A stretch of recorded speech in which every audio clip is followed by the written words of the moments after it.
I was just getting on this. Good morning. Good morning. A lot of men here. A couple women. There we go. There's one.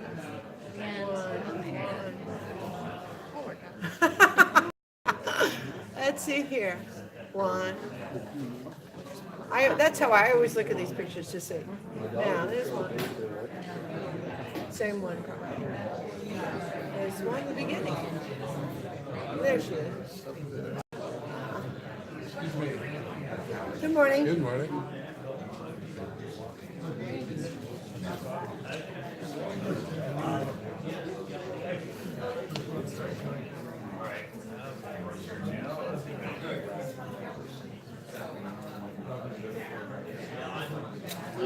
I think we're just about ready to start, so we'll be kicking things off here in just one moment. So.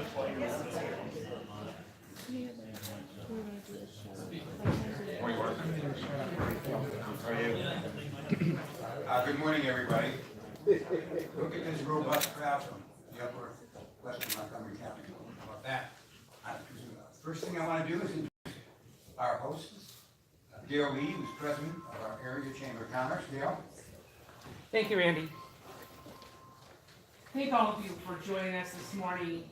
It means so much to have you here. This is very historic for our end of the county, and I'm looking forward to seeing how the morning turns out. Welcome to everyone.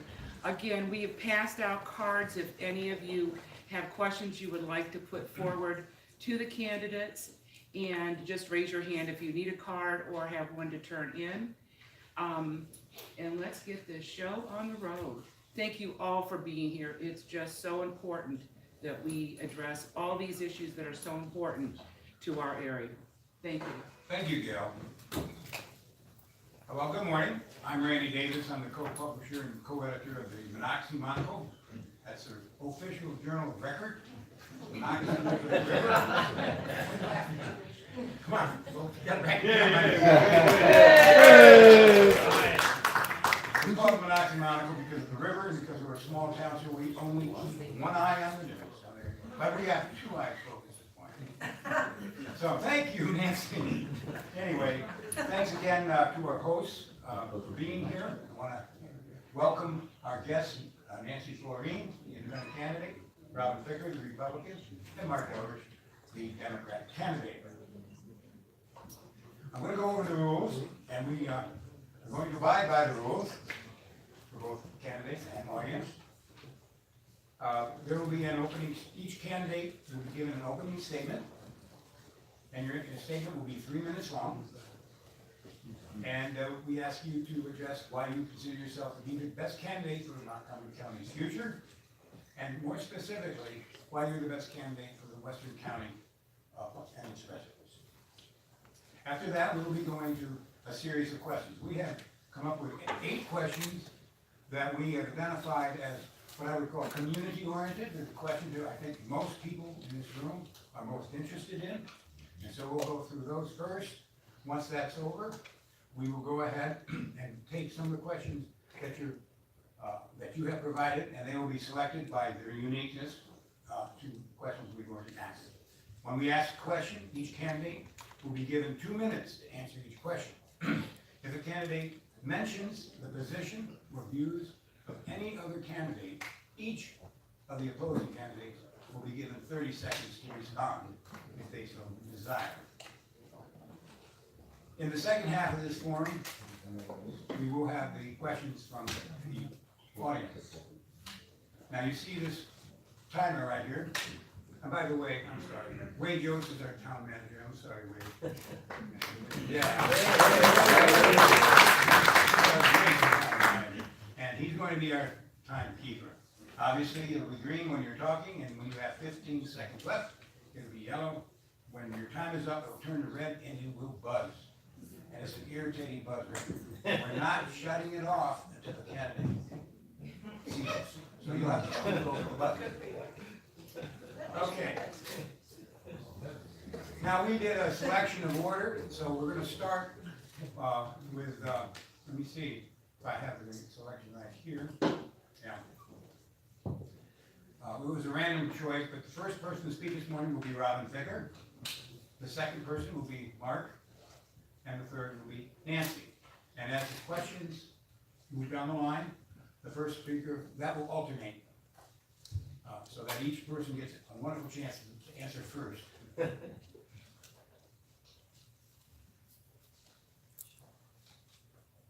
Now, one last thing, due to prior commitments, this forum will end at 9 a.m. So we'll try to get everything in that we can. So, let's begin.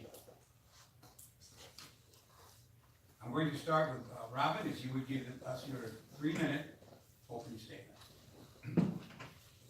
Thank you very much, neighbors. I'm Robin Ficker, who lives on Barnesville Road, just down the street.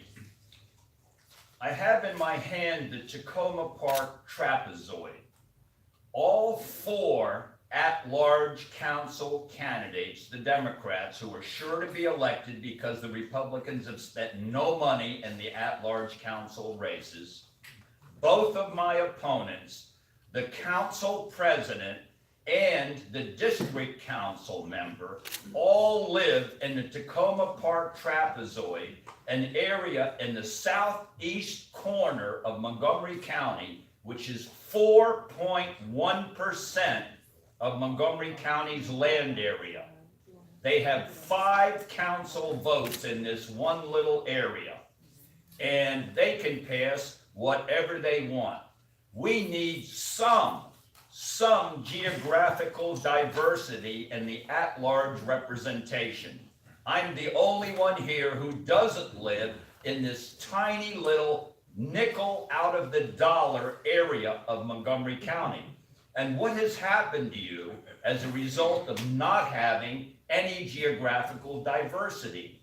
Well, in 2010, you may recall, I ran against Craig Rice for county council in this district, and I won in Poolesville. And what did the council do? What did my opponents do? They took Poolesville and put it in a different council district. They redistricted, they voted for it to take Poolesville out of the Up County district and put it in a council district controlled by Chevy Chase. They negated your influence. They negated your votes. They took 10 precincts where I had beaten Craig Rice and put them out of Craig Rice's district. They gerrymandered you. That's what they did. What else have they done that I would be different on? They gave you a 9% increase in the property tax rate, which was 5 times the rate of inflation, which was 1.8%. Now, I had gotten a question passed, a charter amendment over their opposition in 2008, which required a unanimous council vote for the council to increase property taxes more than the rate of inflation. It passed. They opposed it. And from 2009 to 2015, it stopped property tax increases. And as a result, each one of you homeowners saved at least $10,000. Then in 2016, they unanimously, without a negative vote, is that my 3 minutes? Yeah.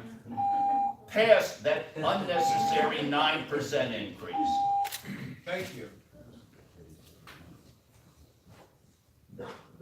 Mark, you will be our second speaker. Can everybody hear me? Yes. Good. I've been told I have to ask that because I speak softly. Look, thank you all for having us up here. I wish the clocks were set at a different time. It's early. I would say, first of all, I read the Democracy Monocle, and one of the favorite things we do is read the historic stuff from the Monocle in our office, because it's just amazing. And I really appreciate the fact that you guys recapture the history of this place, because there aren't other places that are doing that. So why am I running it? I think I bring a balanced view of how the county needs to move forward. I've been one of the leading civic advocates on the council. My concerns have always been making sure that when we zone for future growth and development that we actually provide the schools that people are supposed to have, and that particularly in the down county where we just have such intense development and issues, that we put the transportation into place, that we don't face problems like in Bethesda where when you ask, when do you plan on getting traffic imbalance, and the answer from the planning board is 15 to 20 years. Those aren't the kind of answers that residents should be getting, and we should make sure that when we do our planning in a way that the communities are whole when the development is finished, and that people don't get the development first and the benefits or the infrastructure they need later. My office has been frequently involved in issues up in the Ag Reserve. People call us, and have called us all the time for zoning issues, people operating things that shouldn't be operating up here, and our office has always tried to respond. I've been a strong supporter of the Ag Reserve and of the farming up here. I understand that we have issues with the BLT program. One of the things that I'd like to do a better job of addressing going forward is making sure that we can buy the BLTs, and we have ways of losing the TDRs so that the farmers who were promised things get the things that they were promised. A supporter of the diversification of agriculture up here. I think it's important. I'm the proponent of what hopefully will be the wine production facility up here, and with any luck, they're going to locate a malt facility there so they can dry malt and hops, and hopefully in order to encourage a broader type of farming up here. I think the more farming and the more productive farming we have up here, the better the Ag Reserve can be protected, because the more successful it is economically, the less pressure there is ever going to be to put rooftops up here. That's my particular interest in wine, was that when grapes leave the farm gate, they leave as the number 6 value crop. If they leave in a bottle, they're the number 2 value crop of any crop. And so I think wine production has a really good future in the Ag Reserve, and I think that having seen the studies that have been done, that we could look like Northern Virginia's wine country if we do this right. So thank you, and look forward to your questions. Thank you, Mark. Nancy? Good morning, everyone. Thank you very much for having us out here. I'm running because really based on my record of leadership and results in Montgomery County, as the Washington Post said when they endorsed me the other day, they said, vote for me because I'm a no-nonsense, iron-willed, deeply experienced council member and leader. And I have a track record to prove it. I was a member of the county planning board between 1986 and 94. That's how I came to appreciate really the depth and breadth of who we are as Montgomery County. And it was a real great experience to spend time out here and get involved in a lot of the early decisions having to do with Poolesville and the Ag Reserve. I have a record of leadership on the county council. I've twice been its president. Mayor Garrett Park, there's nothing like being mayor, is there? Nothing like hometown politics. The issues are the same. I always tell people they're just fewer zeros. I fought for infrastructure since I've been on the council, particularly things like the ICC and the Montrose Parkway. I think the county has an obligation to deliver on its promises to its people. We delivered on that. I think we have, I cut a historic deal in 2016 when I was the council president with the Board of Education about additional school funding and construction dollars. That's made a big difference to the system. We've delivered about 40 million, I think it's about $40 million extra to the school construction budget since that time. I authored, well, I know you want more. I introduced, my colleagues agreed with a property tax for seniors who've lived in their homes for a good while. I established the first long-term fiscal plan for the county. We didn't have one before 2010, but I put that in place that time. I was council president as well. And I've been a major leader on affordable housing, as the Post said when they endorsed me. With respect to the BLT program, the guy who wrote this in the back row, Jim Clifford, thank him. He's the one who authored the system whereby we offer resources to the farming community, and when you have to buy a BLT to develop in Bethesda. The people in Bethesda don't really like hearing that they're supporting saving our open space in the Up County, but that is a long-term program that the TDR program was designed to achieve that, and Jim's plan that he worked out with the community has been designed to enhance that, so that we continue to have the great ag-reserve we have, as well as our great communities. This is a great county. I have a vision for our future. I think we need to establish a regional transportation authority so we deal with our neighbors.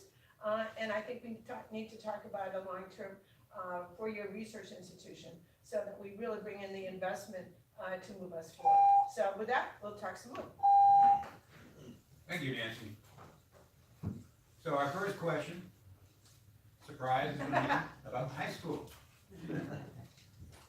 When Superintendent Dr. Jack Smith appeared before the Poolesville Town Commission, he said he was open to the idea of a co-located facility where the high school now sits that would include modern school along with needed community facilities such as a police substation, a senior community center, adult educational facilities, a clinic, and many other usages. Dr. Smith encouraged our citizens to pursue that idea, that unique idea. The proposed facility would require funding, not just from the Board of Education, but from local government, county, state, federal. We even envision the possibility of reaching out to the private sector. Our question is, what is your position on building such an innovative facility? Would you agree it is both needed in the Western County and a good fit for the ag reserve? Oh, and it goes to Mark, I think is the second one. Yeah, Mark, you start this round. Yeah, I think the multi-use facility idea is actually a really good one. I've had people, and I think you made a very compelling case about how far you have to drive to get basic services up there. And the ag reserve is kind of been a stranded area, and Poolesville is an island within that stranded area. So I would support doing the multi-use facility. Dr. Smith actually has to put it in his budget. And he has to put it in a place where it gets built in a realistic time, because the schedule of schools is something that's set over from the school system, not from county council. But I will say that, one of the problems is, Poolesville's been pushed back. One of the reasons that things get pushed back over time, Bethesda's a good example. We plopped a bunch of housing down in Bethesda for which there's not room in the school. And in order to accommodate that and let the development go forward, we create a placeholder. But the placeholder can't stay a placeholder because otherwise nothing gets translated into a building. So this placeholder's in our budget today. Within a year or two, that placeholder will probably transfer into a real project that comes out of the same amount of money which was inadequate to fund the school budget last time for construction. It's going to compete for other projects in that pool. And as we found out, when you put a project in that wasn't planned, like the placeholder, you wind up bumping other projects down the line. And so we've prioritized one part of the county, and one of the effects has been the pushing back of projects that have often been in queues for a very long time. They get pushed out of the queue to make room.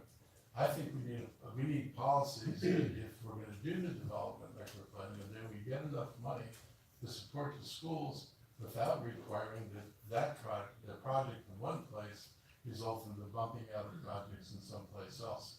And we need a better source of school funding. We're obviously not getting enough money to fund construction.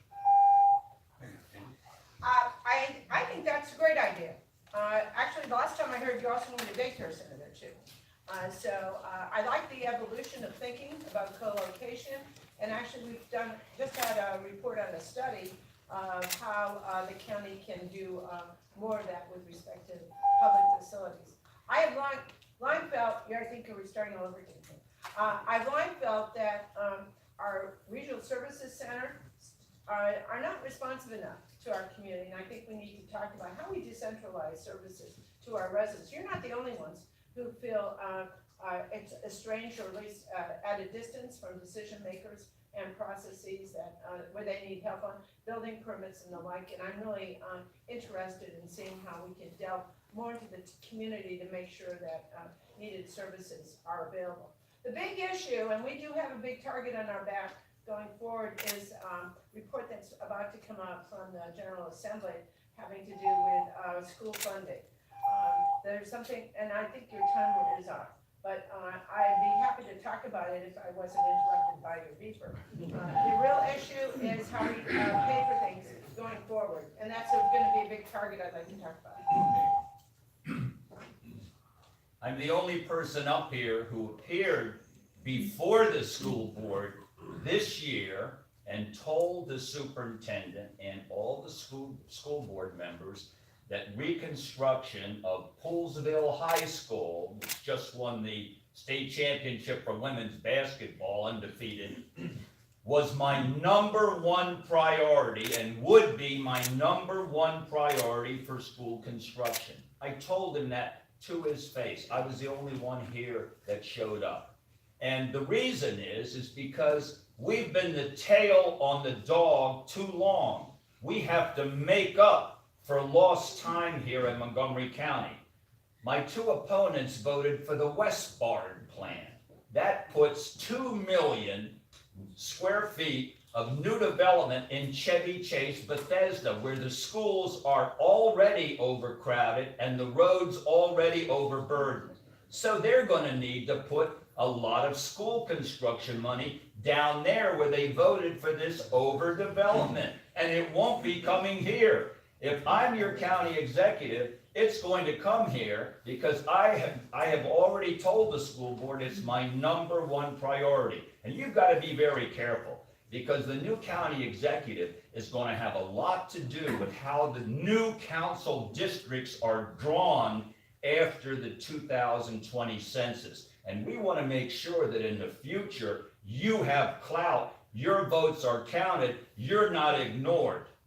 And I'm the one that's going to do that because I'm the only candidate here that provides any geographic diversity whatsoever in at-large council representation. Thank you. Question number 2.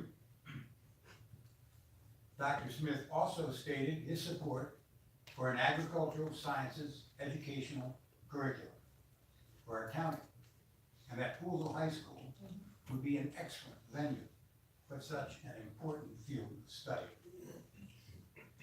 Ag sciences as a discipline of study incorporates study far beyond farming to include industries that focus on food, animal use, production, distribution, safety, health, management, and innovative technology for the development and production. When our school is built, hopefully very soon, would you support this cutting-edge curriculum as a county magnet-like program to open students throughout the county to help establish Montgomery County as a national leader in ag science studies, and also to promote the importance of the preservation of the ag reserve? And yes. I think I'm first. Number 3 is yeah. Yeah, okay. I think that's a great idea. Why not? We need to think differently. We need to think differently about the career paths that are supported within the school system. We need to think differently about supporting entrepreneurship and creativity throughout our whole system. That's one of the reasons I'm running, which is really to focus on enhancing our economic vitality and looking at different ways to take advantage of our really smart people here in the room and elsewhere who can add great support and advice to how we can move this forward. Montgomery County has a grand future. We really do. And frankly, we have not taken advantage of it to the extent we can. I've been talking a little bit about a 4-year research institution that could include some of the best minds in agriculture as well, to be a center, working with our high-tech companies as well, to develop some strategies for how we redefine Montgomery County's future. This is about partnership with the private sector. This is about not dumping on players who contribute to our vitality. This is about working together with the private sector, and I was glad to hear what you said when you were thinking about school funding for the new Poolesville High School. We were all in this together, and we together can create a great future of economic vitality for everyone. There's a lot of traffic coming down going to 270 and points beyond this morning. If we had more opportunities right here in Poolesville to support that kind of activity, maybe folks would be, their traffic would be lessened, and we'd have some great excitement here. I think the challenge that that places like Poolesville have are, how do we keep people here, and how do we sustain our local economies in an acceptable fashion? So I'm looking forward to working with you on those issues. Thank you. Rob? There is a reason that 70% of the voters voted for term limits, why more than 83% of the people in Poolesville voted for term limits. It was a vote for change. The people wanted change, and you're not going to be for change if you've been there for 16 years. I represent change. I'm the only one up here who owns a tractor, who's been on a tractor in the last week. The only one here whose son farms. And indeed, he was doing very well here in Montgomery County until they came and closed down his stands. They said, oh, no, you can't put your stands here. So now he's only here part-time, and he's doing really well as a farmer in Florida. Sure, I'm in favor of advocating for an ag magnet school in Poolesville. Why wouldn't we? But why hasn't it been done in the last 16 years? What's happened? How come just at election time that's brought up? Why wasn't this thought of by the people there? Why? Because they don't live anywhere near the ag reserve. I'm the only candidate who does and appreciates what we need here. My son used to have 10 acres of sunflowers. He sold more sunflowers than anyone in the county. Then they closed his stands. So, you know, we need opportunity. We need someone that has an up-county viewpoint, who actually drives I-270 every day, and who wouldn't have put thousands of townhouses and a big shopping center at 121 and 270 without widening 270. They created a huge jam up there, especially at Christmas time. You just wait. They should have widened I-270. They should have spoken out about it then instead of just now. Thank you. Our next question concerns the issue of... I'll get that. Mark? Sorry, sir. But thank you. We got some watchdogs out here. I think part of the reason this is coming up now is that you have a more responsive superintendent. I think Dr. Smith has kind of been a breath of fresh air in some ways, in terms of his willingness to look at more innovative programming in the schools. That was not always the case. I'm a former public school teacher, and it does feel like there's been a sea change in some ways, not always, but in some ways in terms of how we look at what the possibility of our schools are. So I support the idea of putting the magnet up here. I've always thought of Poolesville, and I've raised this before, as being the hub of the ag reserve. You've got commercial spaces here, and to some extent you've had a problem occupying commercial spaces.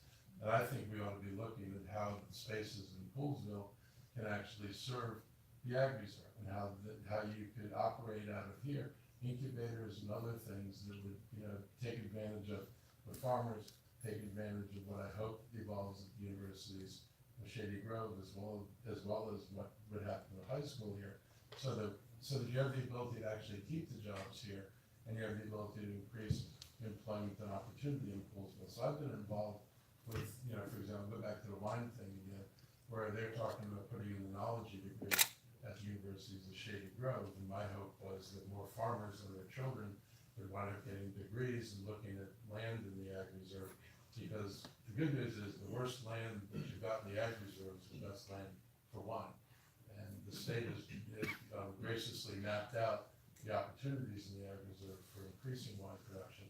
You're going to see, I think, along with some of these other brewing industries, demand for other crops. I think the food hub offer opportunities actually for not just distributing food, but for looking at production facilities up here.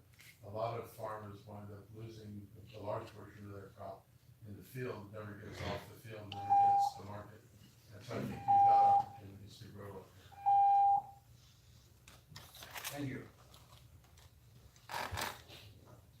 Our next question is a bit of a loaded question. You ready?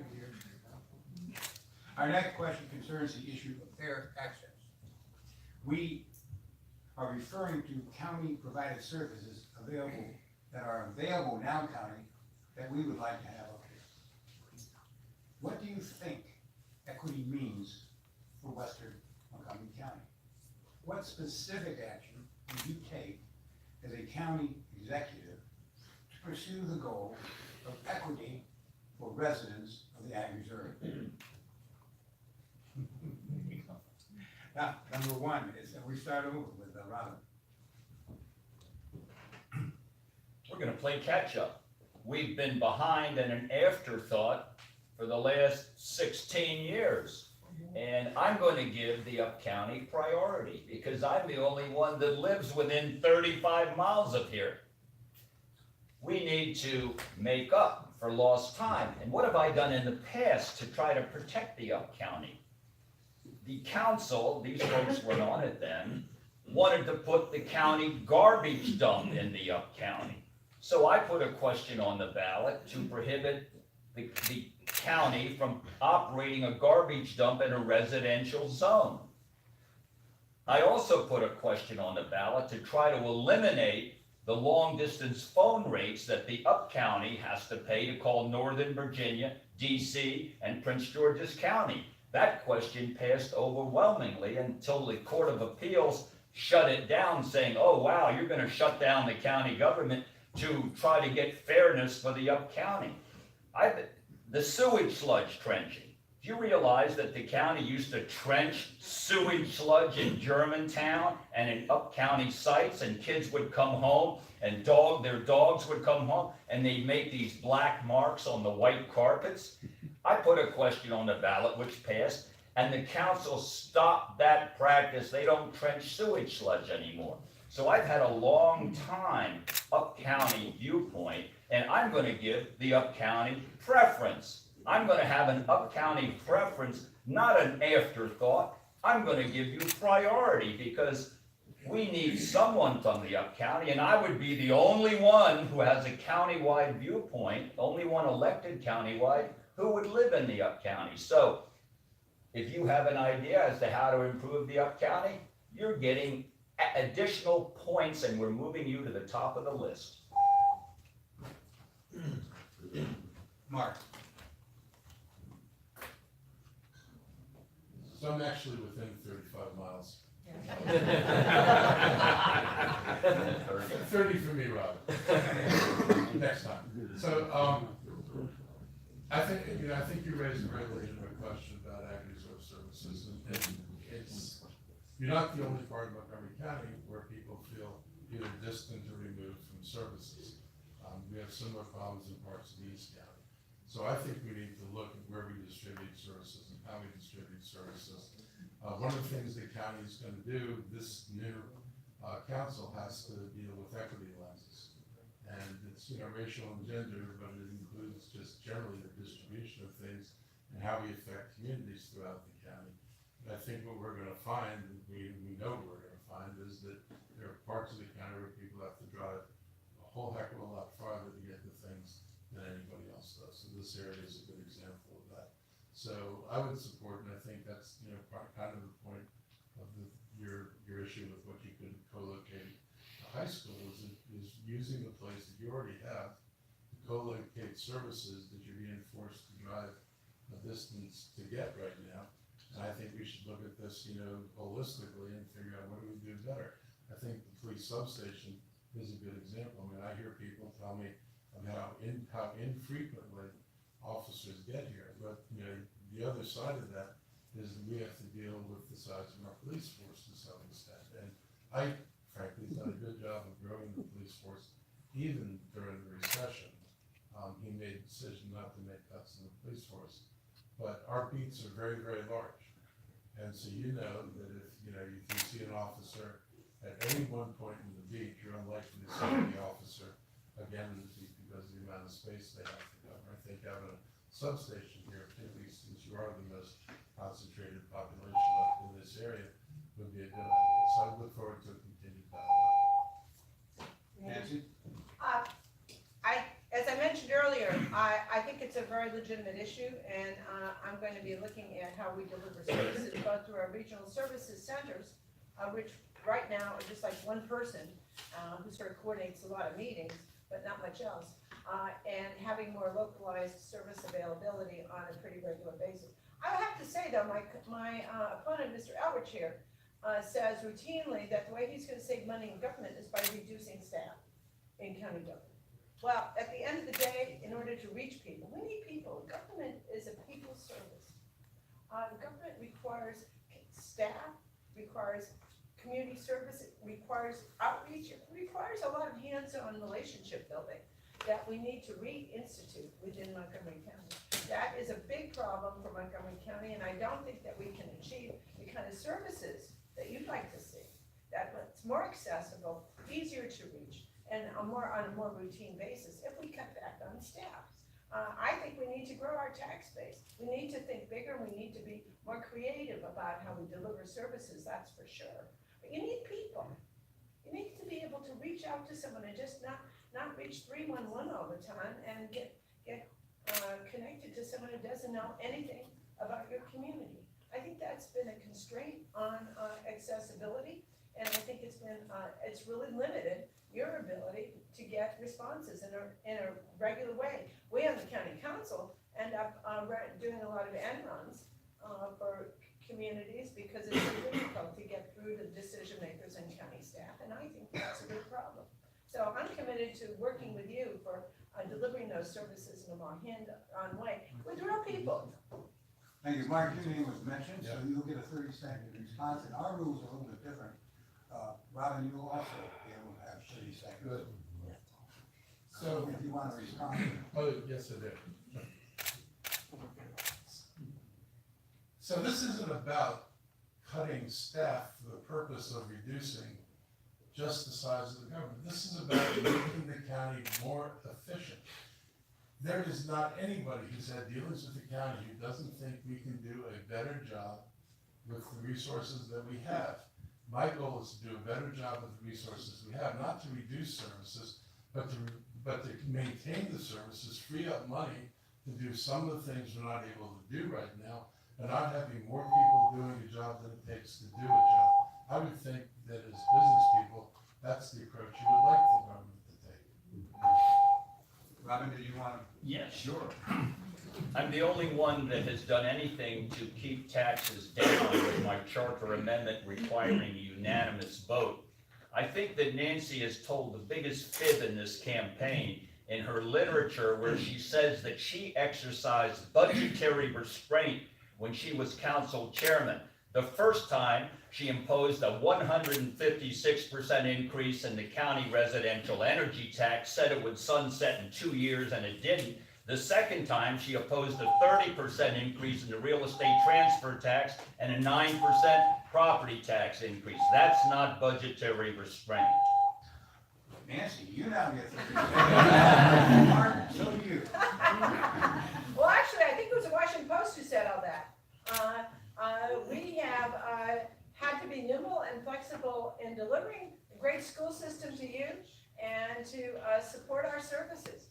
That's not easy, and certainly in a time of recession. I think that all the council is pretty proud of how we've been able to manage pretty thoughtfully and carefully and to move us forward. Those were tough times when our resources went down by the minute, and you all experienced that within the community, and I'm sure Poolesville had that problem as well.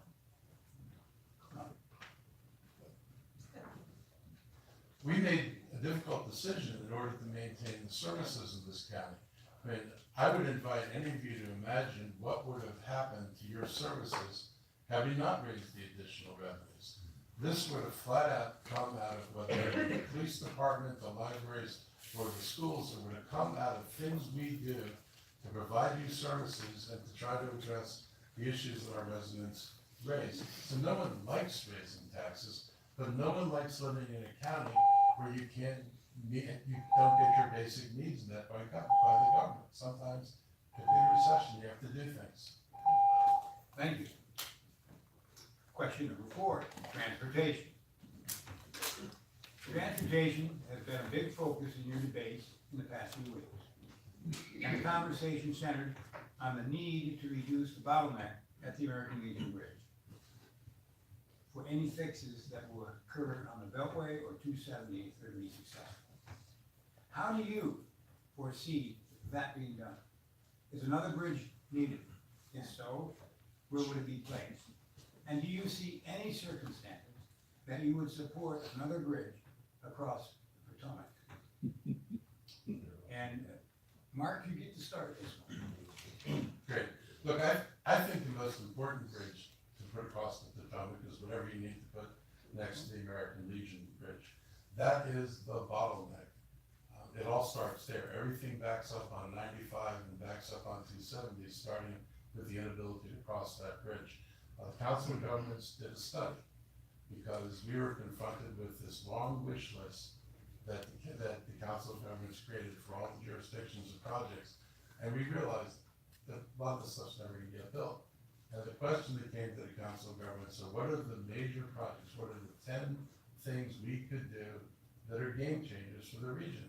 And that, the second crossing bridge was examined in all of that, and it didn't make the cut. Of all the other things we had to do, that bridge was determined not to have enough impact to justify it, particularly compared to widening the American Legion Bridge. I do think we need to do what the council actually proposed years ago, which was to add 2 reversible lanes to I-270. It's possible to do this without having to widen the footprint of that road at all. The state is actually right now looking, and it's a suggestion that I wrote to the state about, taking the inside service lane, converting that to an HOV lane, making that the HOV lane, adding instantly another through lane to traffic in I-270. They are looking at restriping. They've started at the southern part of I-270. It's possible that through restriping, they may be able to gain an additional lane. If that's the case, you could actually get 2 lanes in each direction with virtually the cost of paint, some grades, they're going to be ramp metering and some other things, which I'm very interested in. But they think, at least it's possible, to get significant improvements on I-270 for less money than was originally thought. I don't support the governor's idea of massive widening of I-270. I think we ought to focus either on the reversibles or seeing if we can gain 2 lanes. Stop there. Thank you. Nancy? I don't support second crossing. I see Loudon has big ideas. I don't know what they're thinking. At the end of the day, we need to work internally to address our issues. I've been the one supporting infrastructure. That's why I ran for office in 2002, because I really thought we needed the ICC, which has been opposed by Mark since the beginning of time. He's still arguing about it. I think one of your problems that you're experiencing now is the absence of M83 from Clarksburg to the extension of Mid-County Highway, because people from Clarksburg, they're going around 270. There's a new light at Clopper and 121 to deal with the traffic congestion there. And that's because people are trying to find a way to avoid the 270 nightmare. And that's our fault. Council, I've lost that argument an ending number of times, building roads and infrastructure to support the county, and you end up, everybody else ends up paying the price. That's a reality. When I first ran for office in 2002, the study for 270 was underway. It got shelved. They built the ICC and they decided that Montgomery County votes didn't matter anymore. I think it's a big problem. The biggest problem, as you know, on 270 is where they stopped the study, which is north of San Mike Highway. And that's something that needs to get reinstituted as part of this analysis. But we can do better, and I applaud the governor for taking this on. This is not easy, making a lot of communities nervous. We don't need to expand the roadway, though, to think differently about how we travel. So things like additional lanes, within the right-of-way, there are electronic lanes. They do this in the rest of the world. Why can't we be creative here? They're already implementing about $100 million of modest improvements, but we can do a lot better, and this has to be looked at as a region. This is the challenge for our residents, and that's why there's so much angst going on right now. Thank you, Nancy Brown. Thanks, I'd like to take, Excuse me. I'm just going to, she mentioned Mark, so you two get to respond to, Mark, did you want to respond to her? I do. He's up, so he can go if he wants. I'll go after him. I wouldn't wanna make you sit down and get. I'll take my time and respond. But first, I'd like to take a small part of my time to introduce Dave Wilson. Dave, come up here. Say a little, come up, wave to everybody. Here is a Poolesville guy who's on the ballot for state senate. If you want representation from Poolesville, vote for Dave Wilson for state senate, a Poolesville person. Come on. Thanks, bro. Okay. Now, I might add also that I'm the only candidate here who is endorsing Governor Hogan for re-election. I'm going to work well with Governor Hogan, as I knew his dad very well as, excuse me, also. Why hasn't this American Legion Bridge been widened? Governor Hogan wants it widened. I'm going to help him get it widened. Dave Wilson's going to help us get it widened. It needs to be widened. When I was in high school, there were 400,000 people in Montgomery County. Now, there are 1.1 million. These folks have been there 16 long years, and nothing's been done about it. I'm going to speak out about it. I had signs along I-270 5 years ago saying widen I-270. We had a ride-along with Suburban Maryland Transportation Alliance. Mark didn't even come on that ride. It was a ride where we rode from Montgomery Village up to Clarksburg during rush hour. He didn't show up. I was there, and I'm there every day because I drive it every day. And I know that people get home, excuse me, after driving on I-270, and their spouse says to them, "Why are you so upset? What's wrong? What did I do?" And he says, or she says, "I've been on I-270 for an hour. I got in trouble because we weren't moving and I was texting." This is what it's causing, family disruptions, not to improve the American Legion Bridge, and I'm not in favor of any other bridge through the Ag Reserve. Okay, Mark, you were mentioning his, so now you get a minute. And Nancy, so do you. So Mark, you go first. Doesn't get better than that. You get a minute, and you get 30 seconds. Okay, so, I-270's been a nightmare. Hogan makes the opposite mistake that O'Malley made. O'Malley proposed, going north, but not addressing the American Legion Bridge.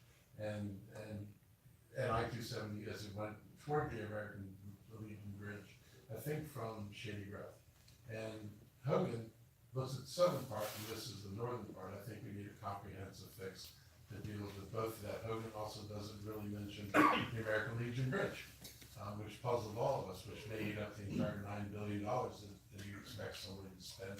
But that's the most important thing we can do along with dealing with I-270, and I think we should do this sooner than later. And it does deal with part of the need for M83, because M83 was the escape valve from people not having to use the overcrowded I-270. If we address I-270, we reduce some of the pressure to do that. I also support widening 355, and I can talk about that later. Nancy, you get 30 seconds. Okay. You cannot keep saying there's insufficient infrastructure to support our community and then keep voting against it. This is a challenge for Montgomery County. We need roads, particularly in the up part of the county. I'm the only one on the county council who's fought this fight for you for many, many years. I've lost that argument many times. I'm optimistic that with the new council, we can interject some reasonable thought about how we move forward with infrastructure countywide. Do I get any rebuttal? Yeah, you get your 30 seconds. Everybody gets. The State Transportation Authority had a hearing on what should be done about I-270, the Beltway, and the American Legion Bridge in Clarksburg. Once again, I was the only candidate here who showed up there and expressed my viewpoint that the section from Montgomery Village to Clarksburg should be in the present study, not in a future study. It should have been improved 10 years ago. Why are we putting off for another time in a future study? Okay, very good. That was long enough for my computer to shut off.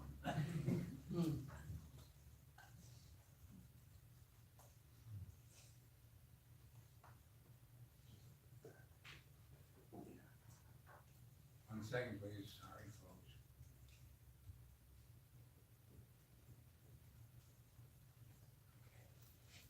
Question 5.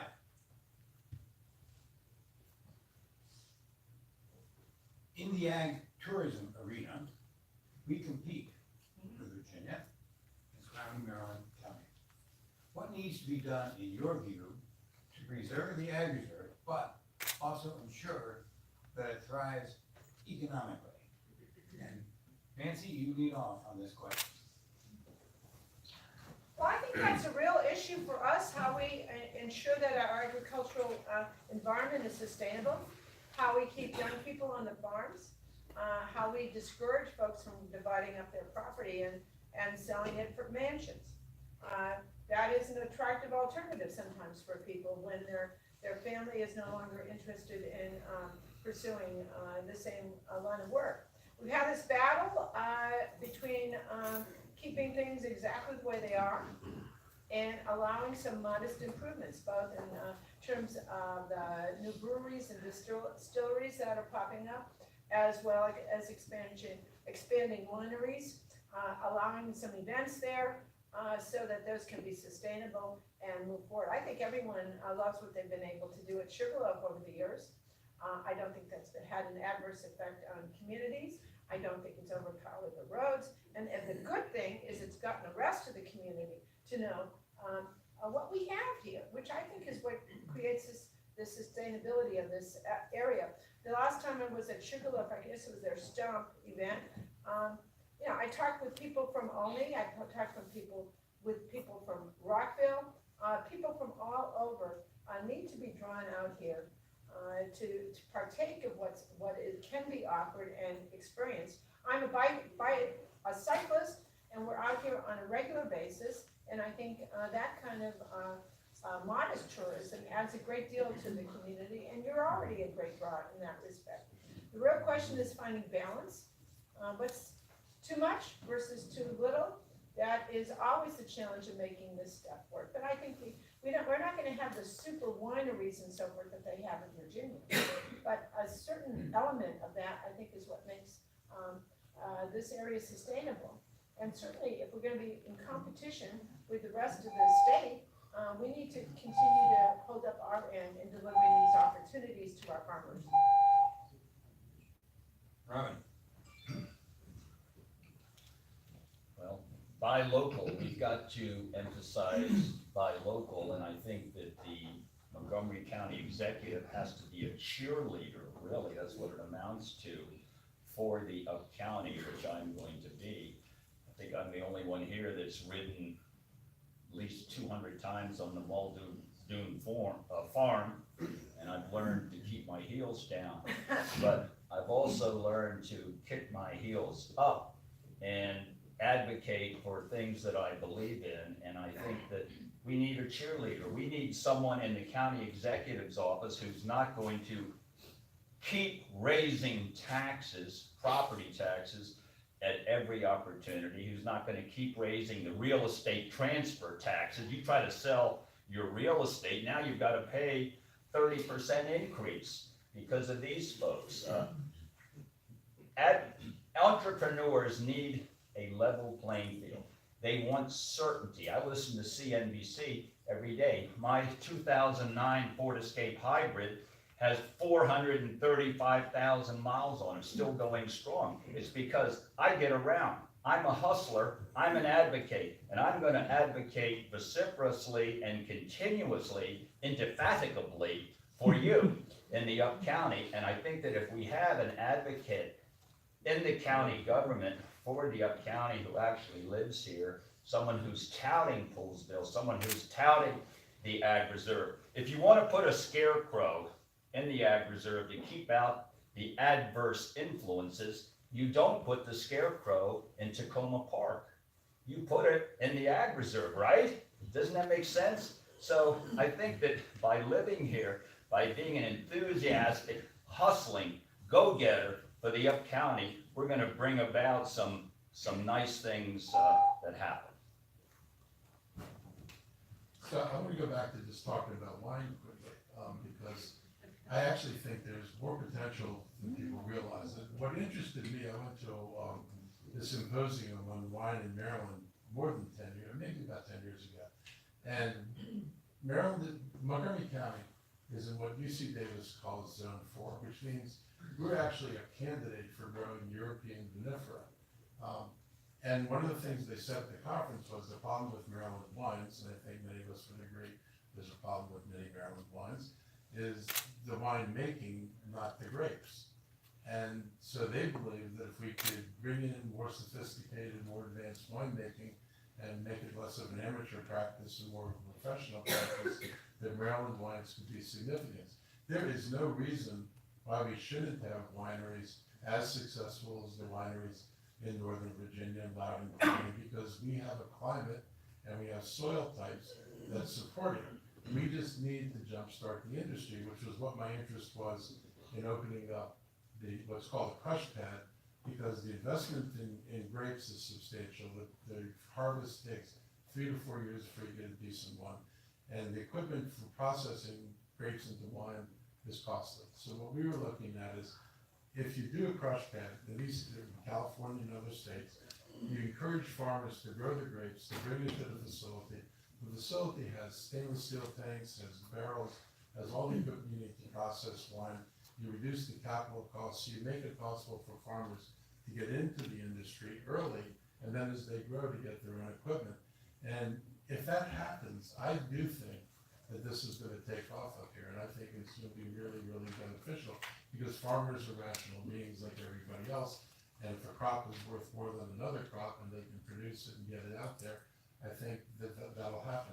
I think in general, we need to be more conducive to letting farmers process things on their farms and not look at it as all industrial activity. Thank you, Mark. Question number 6. Income tax revenues came in lower than expected last year, and the federal income tax reforms recently enacted may have unexpected impacts on the county's budget. Raising property taxes, as the county council did in recent years, including an almost 9% hike almost 2 years ago, will be impossible given the recent adoption of property tax implementations. How do you see the county's finances? What specifically will you do to ensure the county has adequate revenue and its financial ratings for bonds remains strong? And Robin, you begin. Well, once again, this is an area where I've tried to act out and not just be a couch potato. I went out to Amazon, I spent a week out in Seattle this summer, talked to many Amazon employees at all levels, not just the receptionist, all levels at the Seahawks game, the banana stand, the Globes, the 20 buildings they have here, the Whole Foods right in the middle of Amazon.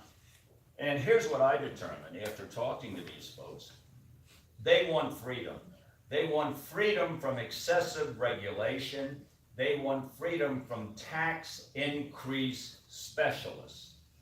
And if I'm county executive, I believe Amazon will come here. I believe that given their record of hiking taxes and imposing regulations, if my opponents are elected, Amazon will not come to Montgomery County.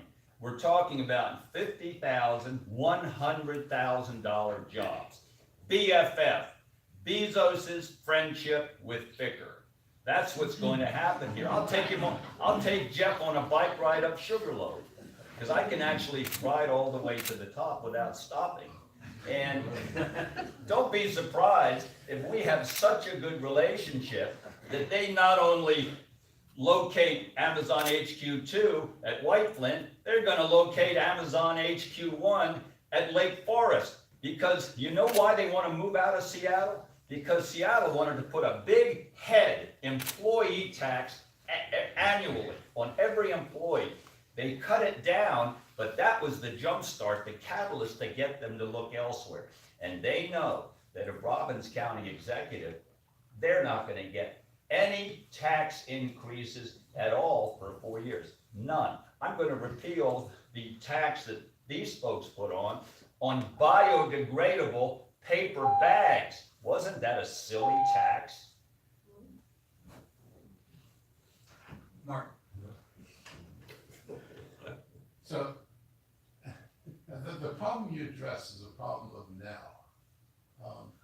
I think, the county's got to continue to figure out how to diversify and how to shift the very heavy emphasis that's been had on in the private sector on the federal government. But that's not a county, that's something the county did, that's something the rational business people did, with the federal government being the main employer and the main contractor to take advantage of that. That world has changed, and we need to figure out how to pivot in a different direction. This is not about what buildings you build or what you zone. This is about how do you get people here. We have lots of zoning. We've got 10 million square feet of empty buildings. We haven't been able to, or people haven't located here for whatever reasons. I think Virginia's airport is a problem. Proximity to the Pentagon is a problem for us. But we need to understand what those issues are. I think the reason that I'm so focused on restructuring is the problem is now. As we saw last year, the problem was last year we had a sudden drop in revenues because of Trump's tax plan. There's no telling what's going to happen, whether people repeat their behavior this year or whether it turns out differently. But I do think we need to look at restructuring the government. We need to look at it soon. My plan is to get into it immediately. Again, it's not about laying off people and reducing services, but it's about looking at how you can address duplication and how you can end the silos. And, our silos are legendary in the county government, and I think we have reason to believe that if we address those issues, we can actually produce savings. And I think we have an obligation to do that. And I think the residents have, should have an expectation that the government's going to examine how it operates and try to do a better job with the resources that it has, because we don't have the flexibility of raising taxes, and there isn't going to be any sudden influx of other revenues. So I've got to look at the almost $6 billion that I have first. I would agree that our fiscal outlook is cloudy with storms on the horizon if Mr. Elrich is elected. I have to be straight with you, that's one of the reasons I'm in this race. Our AAA bond rating is really important to Montgomery County. We save millions of dollars if we don't adhere to our reserve policy, if we don't satisfy Wall Street with how we're encouraging investment in Montgomery County, if we're not encouraging businesses to thrive. I was told last night that Mr. Elrich told a group at the Berman Academy the other day, and I think he's told other businesses, that how is he gonna pay for all this? He's gonna tax them to death. He's gonna squeeze all the money he can out of the business community to pay for everything. Now, that's a great message to the private sector. We need a champion for who we are. We need a champion for our future. We need to spread these costs across more people. There's no question about that. Reducing a couple of folks in the county government through attrition is not going to solve our fundamental challenges of needing continuing resources to serve a growing county with complex needs. I'm going to be a champion for private investment. This is all about public-private partnerships. You've heard about even Poolesville recognizes that for your plan for a high school, you're going to need many players in all this. We're going to need support from the state. We're going to need a creative solution to many of our fiscal challenges. They are big ones. One of our biggest issues, as I mentioned earlier, is the Kirwan Commission report that's going to come forward and may have a big bullseye on the back of Montgomery County with respect to tax increases to pay for some of their great ideas for supporting school services. These are big challenges, and you're going to need someone who can reach across party lines and has a demonstrated history of doing that to make things actually happen. So Mark, you get another chance again. I actually like this. So, I didn't have any plans to tax people to death. That's an absolute mischaracterization of what I proposed. The only taxes that I've even discussed is what we do with impact taxes and what we do to provide money for schools and for transportation. I haven't talked about a single tax on businesses, by the way, because the impact tax is on new development, it's not on businesses. The only tax I've talked about is how we address that, and I haven't even talked about tax rate, I've talked about taxing people differently, which may not even result in greater taxes. Thank you. Whose name wasn't didn't come up? No, But you said it, no, by the way, that was the rule set. Okay, once you name one, you're gonna give both of your opponents a chance to respond. well, Governor Hogan and I think alike. We are not passive, we're active. We want to attract jobs to Maryland and Montgomery County, and we have never been jealous of anybody else. What did the council do? What did my opponents do this year? They reached into the county health benefits fund for $75 million to balance the budget. Now that fund is deficient, and county debt has increased at 5 times the rate of inflation for the last 8 years. Okay, question number 7. Why do you believe businesses which come to the Washington metro area decide to locate in Virginia instead? What do you propose to do to attract more businesses to locate here in Montgomery County? And this question starts with Mark. Thank you. Well, I think there are 2 reasons we know that make Northern Virginia a tad more attractive. One is the absolute proximity to downtown DC, where you can simply hop across the river. I can cross the border just as quickly, but I wind up in Northwest Washington. I don't wind up in downtown DC. The other problem is the airport, and people building out in Northern Virginia and Tysons and going toward the airport have an amazing advantage over proximity to that airport, and I think same thing with Pentagon. So there are a couple of things that hurt us, but our reputation hurts us as a bad place to do business. I have people, and this has gone on throughout this campaign, people will tell me horror stories of how they deal with permitting services and government regulation. And the examples are actually current, they're not past, and so you know this stuff is real. So what I've said I was gonna do is put together a quick task force and to benchmark Montgomery County against every other jurisdiction in terms of what they require and what they do, because people are saying that go someplace else, they don't require what Montgomery County requires. Find out what we do that's different, stop being different. It would be a big help if we don't do things that other people aren't doing. Second thing is particularly look at what happens when you reoccupy existing commercial space. People again are telling me that they feel they're being driven to bring every building up to the latest building code, and other jurisdictions grandfather more than we do. And that's important because if, one example somebody gave me was they wanted to put a dentist office in a larger office building with 600 square feet, and the county said you have to sprinkle the entire building if you want the dental office. There's no way that landlord's gonna get enough additional rent off the dental office to justify sprinkling an entire office building. So we need to look at this and figure out what do we need to do and what are the things we don't need to do. That's what I'll do. I think it'll change the reputation Montgomery has, and I think I can do it in less than a year. That's my goal. Nancy. Thank you. Well, you can't advance our economic interests by just throwing your hands up and say, well, they've got the airport and they have proximity.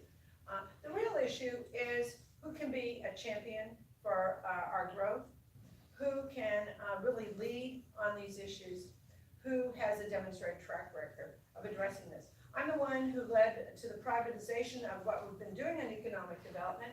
We created the Montgomery Business Development Corporation that has evolved into the Montgomery Economic Development Corporation, which is really starting, at least making progress in terms of inviting investment and creating the positive attitude about Montgomery County throughout the region.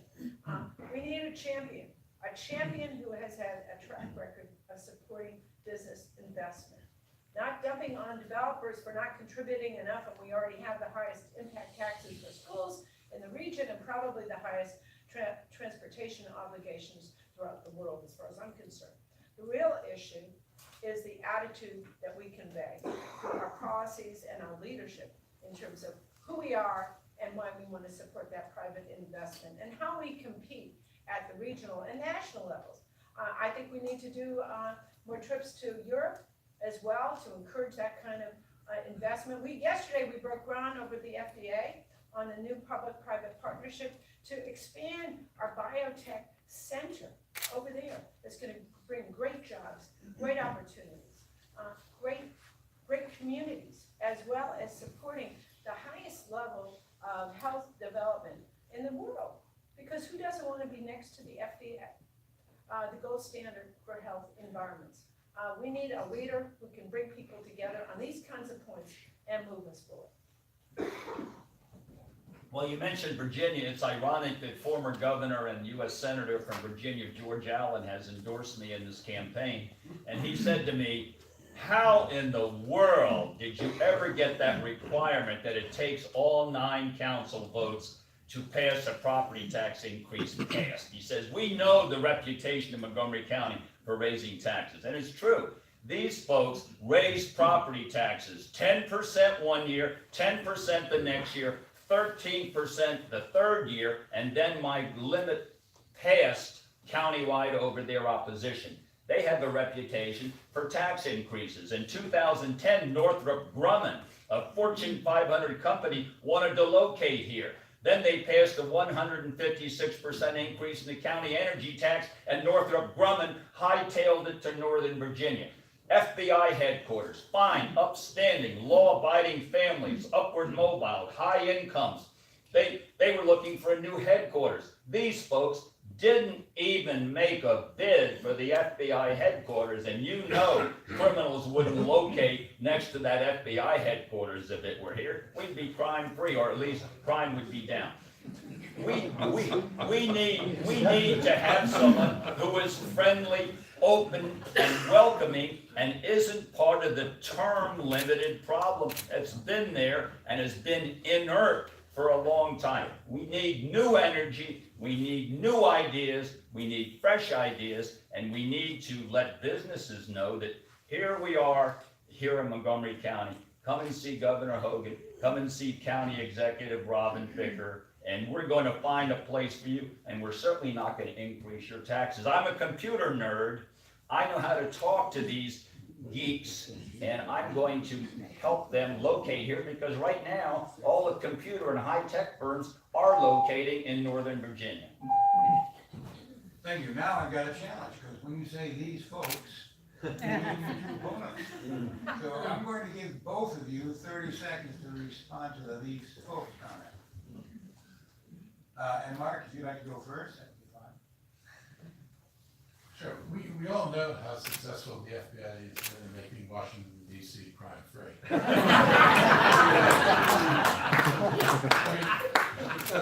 Let's be honest about stuff.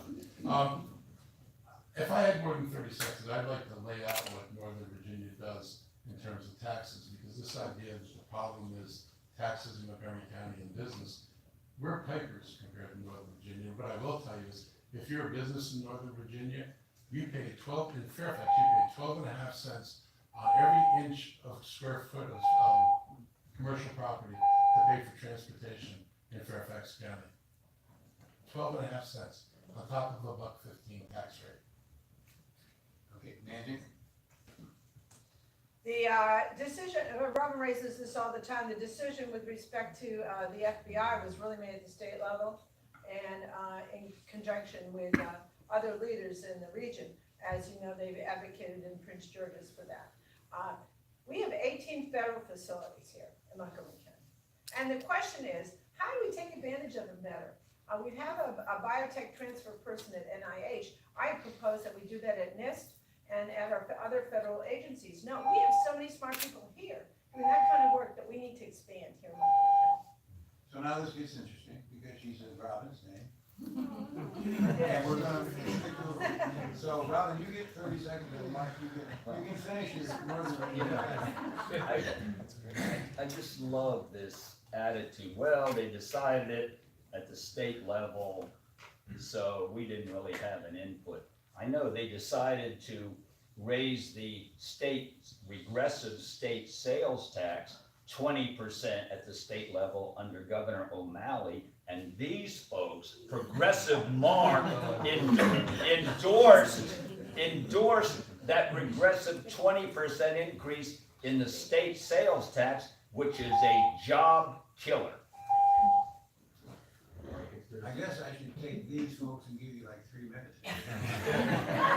I'm kidding, Rob. Mark, you have one. Yeah, so a quick summary in Northern Virginia.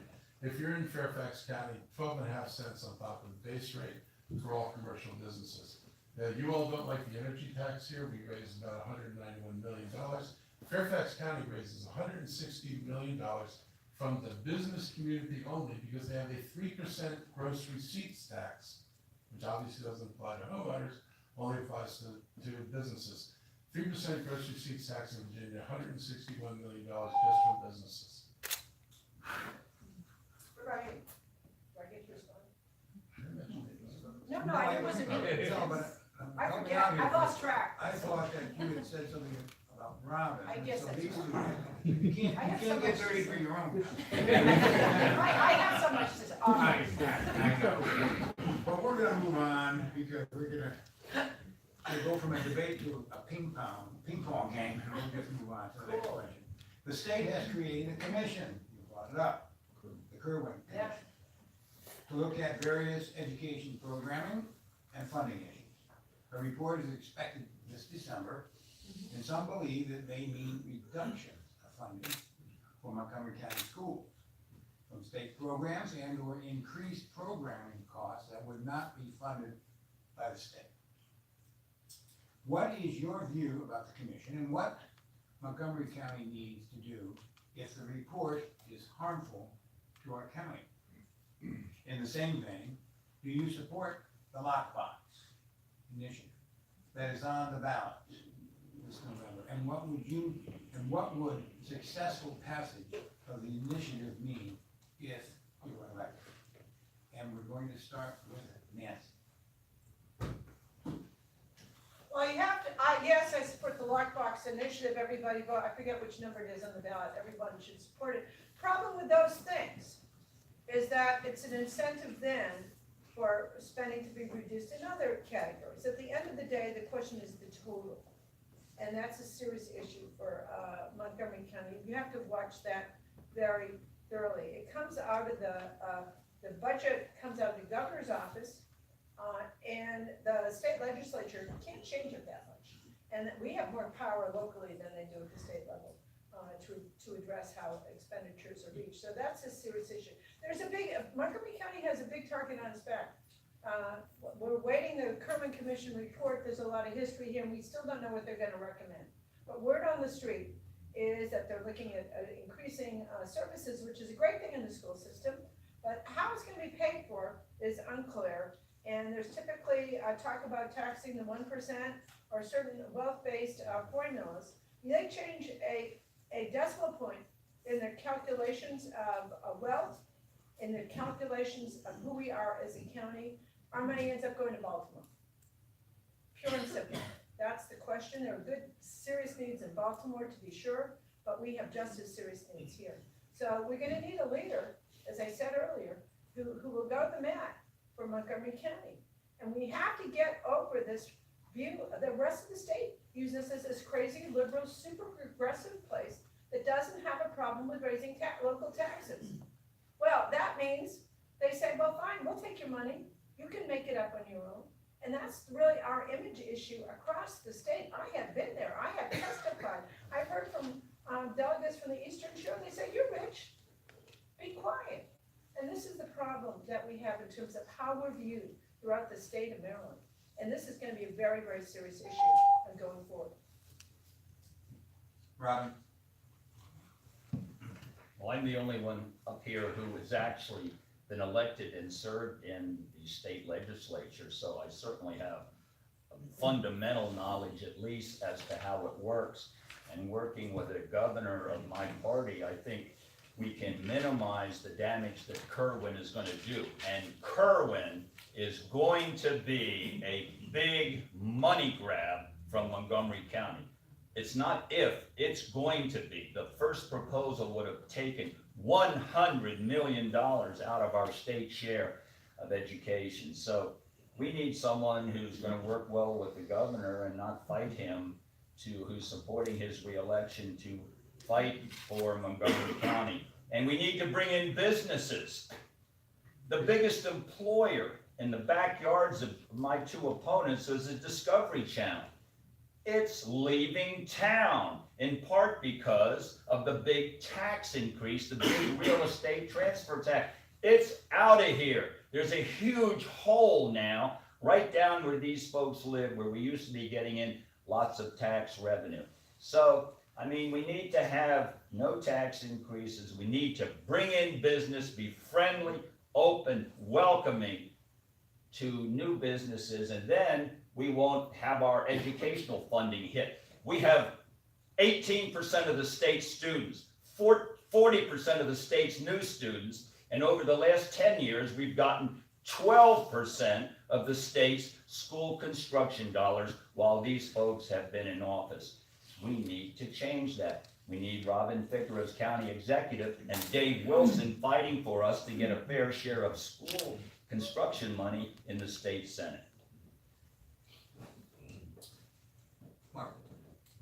So Kerwin has the potential to cause serious problems for Montgomery County, and the actual number was higher than 100 million in the first rumored go-round. And I think 100 million was people's optimistic assessment of what could happen. I'm really worried about Kerwin because we cannot afford the hit that it would put on county schools. It would either cause us to seriously reduce spending, but if, on the other hand, if they left maintenance of effort unchanged, we would be required by law to make it up, because we have to maintain a certain spending every year. It has to be adjusted by inflation and school growth. So if we suddenly lost revenues, we'd be expected to make those revenues up, and that's going to be a real hit on county taxpayers. I've talked to people.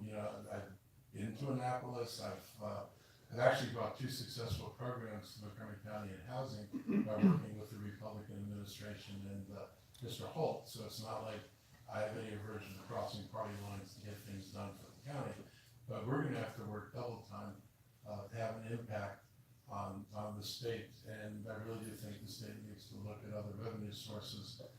I think that the purpose of Kerwin is just and fair. We need to do a better job statewide. It shouldn't only be wealthy jurisdictions that do a decent job of educating their kids. It should be every kid in the state of Maryland getting a decent education. But it sure can't come off the backs of Montgomery County. And it would, I think, seriously impact our ability to do other things in the county. I mean, if we didn't raise taxes, we'd be left with pretty massive cuts in remaining services that we have, and I don't want to see that happen. So I will work double time with the legislature, including talking to legislators from other jurisdictions, which I think is something we don't necessarily do a good job of doing. And we need to remind people that the health of Montgomery County, frankly, contributes to the health of the state in a really big way. We spend a lot of our money. Okay, I didn't hear any responses to lockbox parts, so I'm just gonna go back through that. I'm in favor of the lockbox. Well, I guess you go first, right, Nancy? I did. She did. I did. I said yes. Okay, did you mind? Yeah, absolutely, lockbox. Thank you. I'll be looking at the next question. Well, that's it for our community questions. So now we're going to turn to the questions that are, some of them that were submitted by the folks here. And this will be, this is the same process, no changes. And so some of the questions are redundant from ones that were submitted earlier. Some are redundant to each other now. And the priorities that I'm looking at is the questions I think will have the most interest as a whole. Some are very specific, obviously, to the person asking that one question. So that will go down in priority. And so, first question. And we're going to start with Robin, Mark, and Nancy this round. Regarding school construction funding, what are you personally going to do to assure funding is in the budget for Poolesville Heights? Frederick County's prior Board of Commission and current county executive have walked the talk and added one-time construction funding to the budget of the Board of Education budget. If you support a multi-purpose facility, then what will you place in your budget for non-school construction aspects of this facility? So that that part of the reconstruction can at least be addressed as we seek to get funds for the school for the Board of Education. So Robin, you get to go first. You know, as I said, I've already told the superintendent. He was this close. I said, Poolesville High is gonna be my #1 school construction project, and I'm gonna give Up County preference. Why am I doing that? Because I'm the only Up County person who has a county-wide point of view. All 4 elected county councilmen at large live way down in the Tacoma Park trapezoid. So we need someone with a viewpoint here who gives who not only has a seat at the table, but gives a preference. I mean, why should we be shut out? I don't have anything against Tacoma Park, but why should they have all the at-large seats? Every one. Why shouldn't we have a seat at the table? So I'm gonna give an Up County preference to make up for lost time, and I'm sure it's gonna be balanced out to some extent. I'm for M83. All 4 at-large council candidates are opposed to that. I'm gonna say, well, I'm putting M83 in the budget, I'm putting Poolesville High School in the budget, I'm putting the Up County Service Center here in Poolesville in the budget. What would you like in the budget? I'm sure they're gonna come up with some ideas, but I'm not gonna let them get away with, you're not getting anything, we want it all. Mark. You have a rather open-ended question there. We don't have any idea what the cost, for example, of all the service facilities would be. What would happen is that the county executive would submit that in his capital budget. And, we have we do a 6-year capital budget, and we'd have to figure out in what years it went forward, but the challenge is have to figure out in what years we have money. We've committed a capital budget for this, the next 6 years. This last budget did not fund the school system construction request fully. It was short by $60 million. Part of that is, the council made a decision in the interest of satisfying bond rating agencies to lower the amount of borrowing that we had been doing, because we spent a lot of money raising money for rec centers and schools, and people said we required a lot of debt and a lot of interest payments. So without raising the bonds, it's hard to picture where the revenue comes from unless you're gonna kill a bunch of projects. I confess I wanted to move Montrose Parkway back down, and I wanted to take that money and use it to build schools. Because I thought if we weren't gonna build the 6,000 seats that the school system said they were gonna need, all we were gonna do is exacerbate the demands in the school for space. So I would work to put things in the budget. The superintendent's gotta bring over Poolesville, he's gotta put it in a place in the queue where it fits within the amount of spending the school system asks for. If he puts it in there, I'm absolutely gonna support it. And I'm gonna try to minimize anything we do that actually results in bumping projects down the line. In Bethesda, I asked the superintendent, for example, to consider taking the kids from the new development and putting those kids in one of the elementary schools that actually had space in Bethesda, so it didn't force a construction project into the budget. In 2016, when I was council president, I led a landmark agreement with the Board of Education. They got what they needed in terms of school funding, largely, and we got what we wanted in terms of how they prioritize some of their spending. I'm optimistic I can do that again. I have a track record of working with the school system to get things done. Capital projects do come out of the Board of Education. They have to be on board. And I will say, one of the challenges is of co-location is you got to get all the agencies involved as well. That can be more complicated. It's easier to do a standalone project. That's why you see some of these. They end up in being somewhat less efficient because you do this piecemeal. But I'm optimistic that we can work out an arrangement to make this happen. There are resources out there. I think, to advance our school construction needs in a way that will satisfy what you all want. The elephant in the room is gonna be the Kerwin report. What that does to us in terms of school construction money. That's gonna be, it can generate a real resource for us if we're careful about how we proceed in Annapolis. It can, on the other hand, have some negative impacts. Again, we're speculating because we don't know the results of that study going forward, but it's a very serious issue for us in terms of how we get the money that we need from the state of Maryland. We tend to advance fund these projects and then get paid back. Other jurisdictions wait for the money and then they build the facility.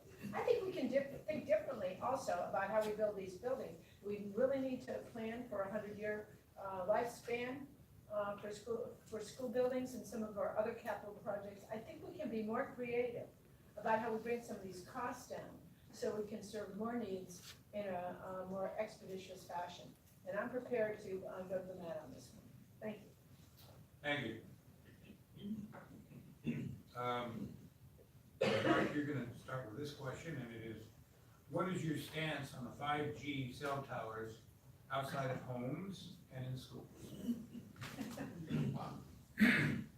I will most likely be voting against the bill because I think that it's too close to homes and that they haven't adequately addressed some of the issues. I mean, for one, I want to require, I'm going to introduce an amendment to require undergrounding of the boxes that would sit next to the towers. You see pictures of the towers, they don't show you pictures of the boxes, and I think they should be undergrounded. There are companies that do it. I've done enough research to know they actually do them waterproof and in places that have snow. And I think that those are the kind of things that we've got to guarantee to the places, communities that don't currently have these towers. For people who live in the wooden old world, it's going to be much more difficult to, not have the expansion. And the council did support expanding the 5G in all the urban areas, the areas where we've got our business community located. They're going to be able to get the 5G. The real question is whether you actually need it in the suburban neighborhoods. And I looked at Verizon's site. It's like Portland is an example. And if you look at the map in Portland, the 5G towers were put in the dense commercial areas, but at the same time, all the neighborhoods, the zones were mostly single-family homes. They didn't put the 5G towers in there. They're still using the existing towers because they don't have the density of uses to justify the bandwidth that comes with 5G. So I'm an early adopter. I've got, my Apple phone. It's not compatible with 5G. Apple's actually said they may not do 5G anytime soon. So people who are in Apple world may never benefit from it. But I do think it makes, some sense to do it where we did it, and I think we could do it in residential areas if we could get an agreement, we have enough power to control tower design and the location of the boxes. We're not allowed to discuss health effects. I could not opine about that, and I could not use that in any decision because that's prohibited by the federal government.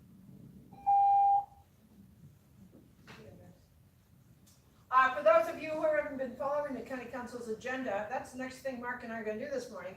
After here, we're going back to the council and vote with respect to bill about allowing these boxes and transmitters in residential areas. I think I'm going to vote against the bill. I don't think it solves the community concerns. It's gotten a lot of people upset, and I'm not sure it's worth pursuing at this moment in time. The real question for us is how do we move forward? And what is the environment in which we can make the internet accessible to the most people? How do we have better underground cable systems? We have a major trunk line that goes down 95 for national security purposes. We need to take advantage of the kinds of internet access that currently exists and spread it out. This part of the county is underserved with respect to cell phone service and access to fiber and the like. And the question is, what are the public-private partnerships can be created to make sure that folks can work from home, can have the access to the video stuff you need, not just for downloading cute kitten videos, but for actually doing serious work to allow you to run your own businesses. That's a big issue out here, and it's far more serious, frankly, than the 5G issue. The real issue is how do we get the best service to all portions of Montgomery County, particularly those that are less dense. That's a real challenge for the agricultural reserve. People resist these big towers that have been put in place, and it's true.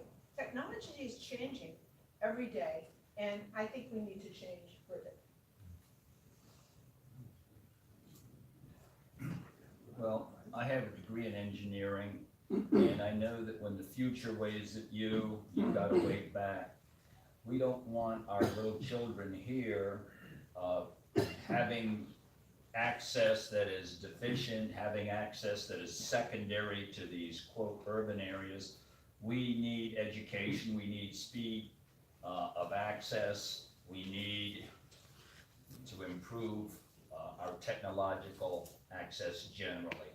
And so I'm not in favor of putting these 5G projects right in residential neighborhoods, near homes, near schools, etc. But we need them, and I think federal regulation is going to be coming. Mark mentioned Apple, okay? Apple is the largest holding of America's premier investor, Warren Buffett. It was the biggest increase in his holdings. 0.15 of 1% of Montgomery County's pension fund is invested in Apple. We're technologically deficient in our investments. Why aren't we making money? 0.3 of 1% is invested in Amazon. We're spending millions of dollars, billions to attract Amazon, and we're not investing in their stock, which appreciated 75% last year. We need someone who's going to speak out, who knows technology, who sees the future and waves back. We need 5G for our kids, for our business people in Montgomery County. We're going to get it. We're not going to interrupt the neighborhoods, and we need to invest our funds in the technological way so that we make more money and don't have to raise taxes. Okay, I'm gonna come back to a bridge issue because we didn't really specifically address one. So I want you to discuss, do you support a Potomac River crossing through the Ag Reserve? And do you foresee any circumstances that you would approve a second bridge through the Ag Reserve now or in the future? And so we're going to start with Mark. Heck no. I think it's a bad idea. I think the major beneficiary will be Leesburg, Virginia. It'll be a train on Montgomery County, and when you cross the river over there, you wind up in a hub. When you cross the river over here, you wind up in the Ag Reserve, drive many miles to get to 270, and then have to stretch up and down 270 to get to a job center. We have nothing that I think puts us in a position to benefit from it. We stand, I think, actually to lose from it. And as I said before, the major impediment is the American Legion Bridge, and we need to fix that. And this bridge would be a distraction. I mean, we don't have all the money in the world. People may have noticed that. And Hogan's proposal doesn't even get to the money needed to do that. So I don't imagine what we kill that we really need that would make that possible. And I don't think it serves, and the region study said it doesn't serve the needs of the region best. Nancy. No, Well, Roger. No, I don't, but I would say this, why haven't we improved the American Legion Bridge? We've been sitting around, we've been couch potatoes about it, nothing has been done. I delivered on property taxes, on term limits. I'm gonna deliver with Governor Hogan on that bridge, because my brother moved out of this area because he got tired of going across that bridge. There's a backup each and every day. Remember, I drive 270 every day. I see it.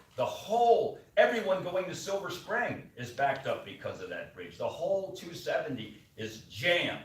We're all in a jam sandwich.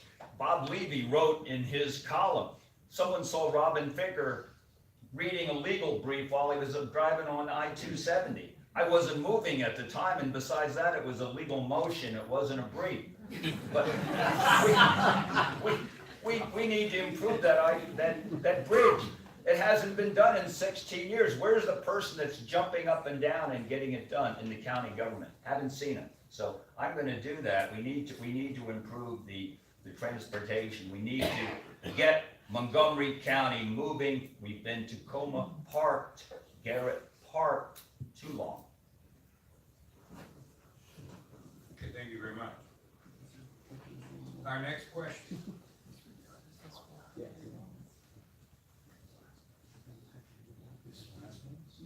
Okay, this is gonna be the last one, so this is gonna be, take a deep breath. It's gonna be a relaxing one. What does the Ag Reserve mean to you on a personal level? Nancy? Well, based on my cycling, I haven't been able to cycle that much recently because I've been kind of busy, but I have to say we need, well, it is a place to relax. We need to, in my view, we need to do some road improvements, not to make them bigger, but at least to fix the paving. Based on, I keep threatening the Department of Transportation, I'm gonna start sending them bills for my bike tires. But it is the lungs of Montgomery County. It is a respite from the density in other parts of the county. You know, we've preserved about almost half Montgomery County in green space. That's a symbol of who we are. I think this is unprecedented in the country for the preservation of this much green so close to a major urban center. And what does that say about us? It says, at least from my perspective, this is who we are. We find a balance between growth and community protection. We find a place for respite and escape. We provide a place for agricultural uses and other kinds of uses that support the rest of our community and the region. We should be so proud of the advances that we've made in terms of the TDR program, the BLT program, and the other programs I've been involved in over the years to make sure that we preserve this way of life. How do we support it? How do we make you sustainable? That's who we are as a community. We need balance. We need to protect our values.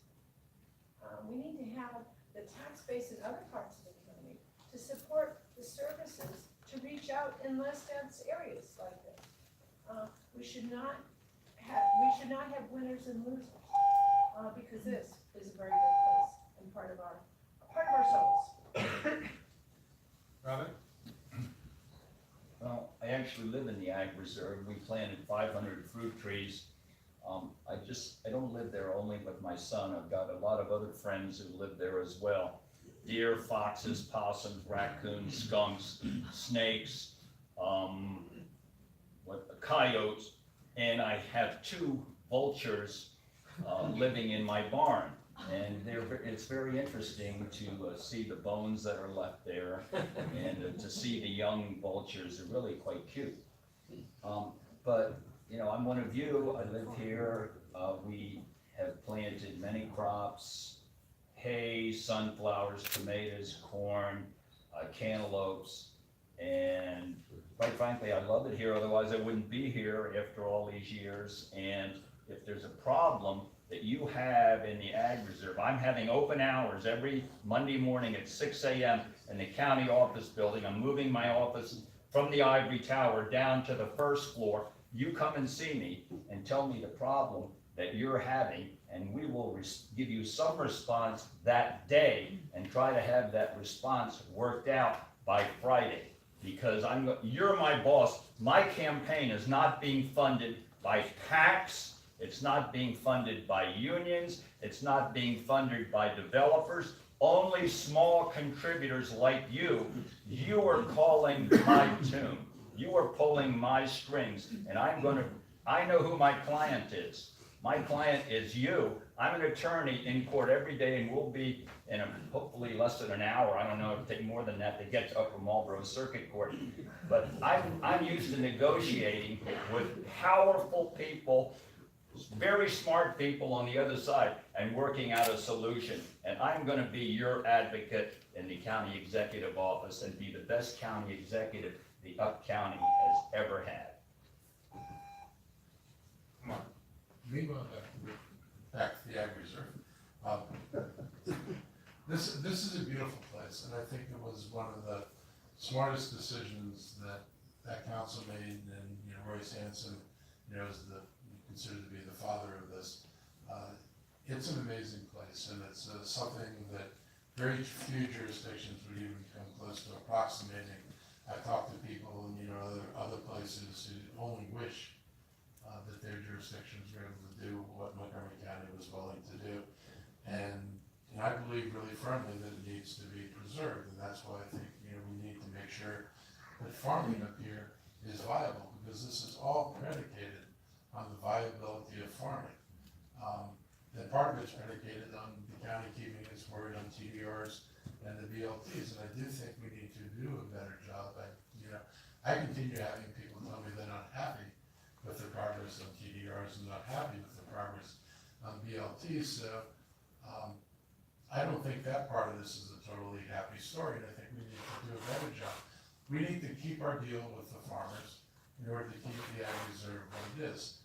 But I want to, you know, just also say, you know, one of the reasons that I work so hard to protect communities who want their quality of life preserved in the down county, much as you want your quality of life preserved, is I don't want people to say that they're being sacrificed to protect the Ag Reserve. We all know there are people who feel that. And there has to be a balance. It can't be that people feel they're getting everything that's not going here because it's not going here, because all it would take is an election and the change of some council members who decide to shift their perspective and say, I'm going to protect the people here, the heck with this, I never go here. So I try to strike a balance truly throughout the county to make sure everybody has the opportunity to respect and value what you all have up here. And I'm certainly going to be your #1 champion as a county executive. Okay, so we will get right into the closing statements. Beth Lee. Okay, we gotta be back in council at 9:30. No, we'll be late. Okay. Can you want to take 1 minute, Mark? Just go ahead, you will change the order. They're not gonna get to the everything till later. No, they wait for us. I wonder, I have to get Upper Marlboro. They can go, No, and I'll I'm stay. sorry. 30 seconds to say goodbye. I'll do the same as what everybody else is doing. Okay, let's do 30 seconds, just a closing remark. Oh. You don't need to totally Mark, you go first. Okay, look, what I'd invite you to do is go look at my website, markelrich.org, because this election and these issues are a lot more complex than you hear from in a Q&A like this. And I do especially appreciate the fact you at least gave us 2 minutes and rebuttal time, which beats the places that say you've got a minute. But I do think these are important issues in the county, and I think, you know, there's an effort to paint me as somebody who's anti-business. My issues are basically, how do you preserve the county, and how do I look out for the residents and grow without destroying all of our communities. Nancy? I got into this race late, it's to be sure, that's to be true, sure, our reputations precede us. You know who we are. The question is, what way do you want the county to go? This is a pivotal election, I think, in the future of Montgomery County. Do you want us to keep arguing about the issues of the past, or do you want us to move forward? That's what this is all about. How do we preserve our tax base? How do we preserve our future? How do we preserve our services without encouraging investment? That's what we need to do to make this county, help this county adhere to its basic values. Thank you very much. I look for your support. And please, please, please vote. The Up County's turnout has affected its ability to get things done. Wow. Well, the election's important because the new county executive is gonna have a lot to do with which council-managed district Poolesville is put in, whether it's a district controlled by the down county or indeed a true up county district. I'm not gonna raise your taxes, I'm gonna improve I-270, certainly that section from Montgomery Village North. I'm gonna improve the American Legion Bridge. I'm gonna work closely with Governor Hogan. I'm the only candidate here that endorses him. I'm gonna make sure we get a fair return, and I'm your Up County candidate. Okay, well, thank you very much. I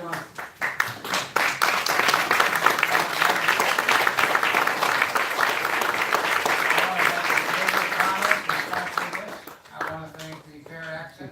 I want to thank our candidates for coming out here this early in the morning. In the Ag Reserve, we get up early. And I want to thank all of the board.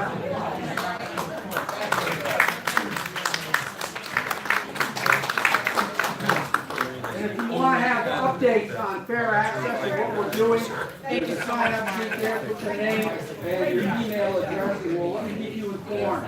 Thank you.